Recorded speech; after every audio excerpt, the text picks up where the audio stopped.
نزل خبر على السوشيال ميديا قعد مدة كبيرة جدا، يوم كامل تقريبا، بيتكلم فيه على ان بوسي شلبي يعني قال ايه كانت رايحة تجدد البطاقة، وبعدين اكتشفت ان في طلاق حصل بينها وبين الفنان الراحل محمود عبد العزيز من 27 سنة، اللي هو تقريبا من وقت ما اتجوزها. طبعا بوسي شلبي نزلت بيان صحفي على الانستجرام عندها، ونفت فيه تماما ان الخبر ده يكون حقيقي، مع ان الخبر ده كان نازل وتفاصيل ومش عارف ايه وكده. لكن في وسط البيان لبوسي شلبي قالت جمله كده يتفهم منها ان في جزء صغير جدا من الصحه في الموضوع ده، وقالت فعلا حد حاول يعمل الكلام ده عشان يستولى على قطعه ارض، ويعني الموضوع طبعا في ايدين القضاء وكده، فيبقى خلاص ملناش دعوه.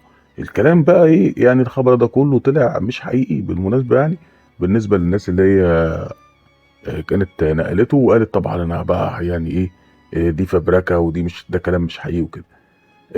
الغريب في الموضوع ان ناس كتير جدا كانت منزله الخبر ده، ومنها جرايد يعني مهمه وصفحات مهمه وقايله تفاصيل وبتاع، فلحد ما نزلت بعض الصور لبطاقتها عن طريق بعض الصحفيين اللي نزلوا صوره بطاقتها، وقالوا ان البطاقه يا جماعه لسه ساريه اساسا، فازاي تروح تجددها وانها ساريه لحد 2028؟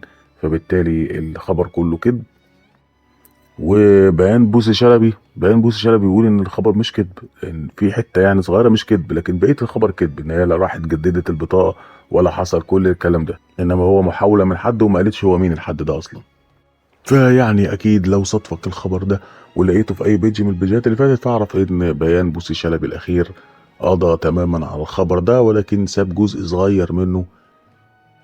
لو عايز الترندات الجديدة توصل لك، دوس لايك وشير واشترك في القناة طبعا، وانتظرنا في الترندات الجاية.